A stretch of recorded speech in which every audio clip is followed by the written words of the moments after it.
To me, that's why this longest walk is important, because 30 years ago, I was a young person. And there were people that took time out to teach me things. And along that route, I met many teachers. I met many people that were in the same situation as me.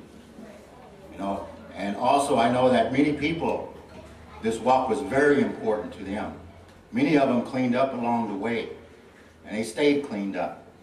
And since that time, we've lost many, many people that were on that walk. So when I think of the commemoration, I think of commemorating those people as well. Those that have sacrificed and gone before us. People like Philip Deere, people like Bill Wapapaw, people like Vernon Belcourt, and just recently our great brother Floyd Westerman. You know, and I had an honor to travel with these people too. And that's what keeps me going. Because the same commitment and sacrifice. You know, I was just with Vernon in Venezuela in September, a month before he got sick. So, you know, that's very dear to me. And I know, and I remember him being there in 1978 when we started out in Sacramento. I walked with him. We walked through towards Donner's Pass. We walked through Colfax, very cold.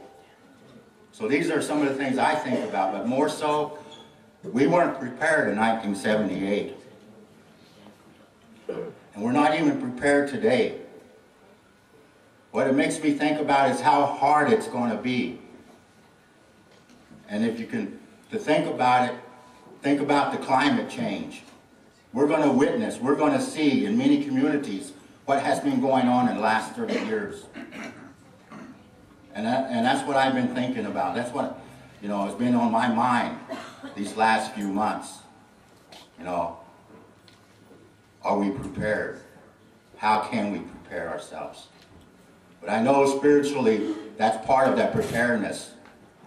So we'll be starting off with a sunrise ceremony, February 11th on Alcatraz Island, 5 a.m., with a prayer and a ceremony. And when we get to Washington, D.C., we'll end with a prayer and a ceremony, just like we did in 1978.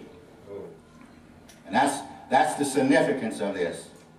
We can start walking across this country, and you know, but when we make a commitment and we offer prayers to this sacred Mother Earth, then it becomes a real walk, it becomes a reality. And to me, this walk is very special too, because we're going to sacred sites across this country. And that's another issue too, because in 1978, when they passed the Indian Religious Freedom Act, nothing has changed. We're still fighting and trying to defend what little land and what little sacredness we have. That's going to be part of our journey. The other part of our journey is the return of our ancestors. You know, I call them our MIAs, our missing Indian ancestors, as a result of this 500-and-something year war. That is the reality of what our struggle is about and what this longest walk is about. And that's why we're so committed to that.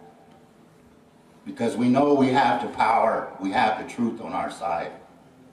And when we walk to Washington, D.C., we want hundreds and thousands of people to be there with us. In 1978, we started out with 14 people. When we started from Sacramento Capitol, we had 400 people. When we got to the Nevada state line, we had 125 people that carried it through Nevada and Utah and Colorado. When we got to Kansas, we had 700 people. When we got to St. Louis, we had 1,000 people. And on July 15th, when we walked into Washington, D.C., we had 30,000 people. Me, we still have that potential. We still have that power. We can do that. And that's why I'm committed to this walk today. But I'm doing it in renewing the spirit, my spirit, the spirit of this land. To me, going to sacred sites, from sacred sites, our first stop when we leave Sacramento is going to be Cave Rock, where they're trying to where they have desecrated that by rock climbing on it. Just recently, we won. Thanks again for that. Our next stop is Mount Tananabo, very sacred to the Western Shoshone people. And we're also going to go to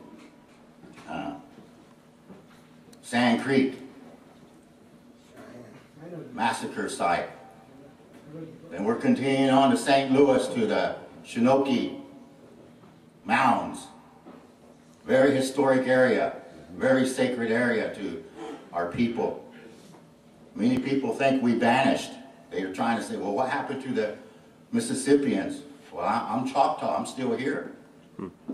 So they try to hide that history. And then we're continuing. We're also going to stop at Haskell, where they're trying to build a highway through our sacred grounds and meadows there. It's one of the areas. We also want to go to Carlisle Indian School, where thousands of our children are forcefully taken away from their homes. And they died, not ever going back home. That is the spirit of what we're doing, and the spirit of our ancestors. I always say that the spirit of the past will rise to claim the future. And that's what's happening today. You can be a part of it by coming out there, joining us, walking with us. 1 hour, 1 day, 1 week. Commit yourself.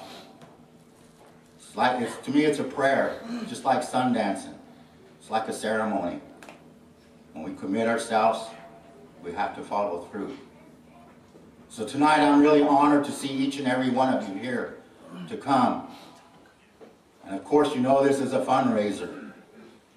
You know, we don't always have a lot, especially as Native people, but we give what we can. And that's what we're asking tonight, to give what you can. And there are 2 routes going to Washington, D.C. One is called the Northern Route, which is will be coordinating, that we took in 1976. 3,600 miles, 11 states. Dennis Banks, coordinating the Southern Route, 14 states, or 17, 4,400 miles. And by the time we get to D.C., we'll have covered over 8,000 miles, and we'll arrive on July 11th. And I hope when we arrive on July 11th, we're going to have tens of thousands of people with us. So that's our mission. That's what we have to do. And many of us that are committed to starting it off here, you know, we're going to carry it. And so tonight, I just want to say thank you for coming here. And I want to thank all of those that are here. I see many new faces. I see some old faces. You know, people that were there with us in '78, like my brother Max Scale there. Henry. Felipe. Those are the faces I remember. I know there was a lot more. And we're reaching out this time to our young people. This walk is for our young people. And that's very simple. So I encourage you to think about that with your prayers, your words, your friends. Today we have the power of the internet. You know, if we can walk through every town and add on a few people just to walk us through the towns, that's just what that's saying a lot. So I took up some time. I just want to say thank you. I know this is a very important time. Our elders say, when you give up your time, you give up a little bit of your life. And that's what you're doing tonight. You're giving up a little bit of your life to be here and show us you care for us and support us. So I want to thank you, all my relations.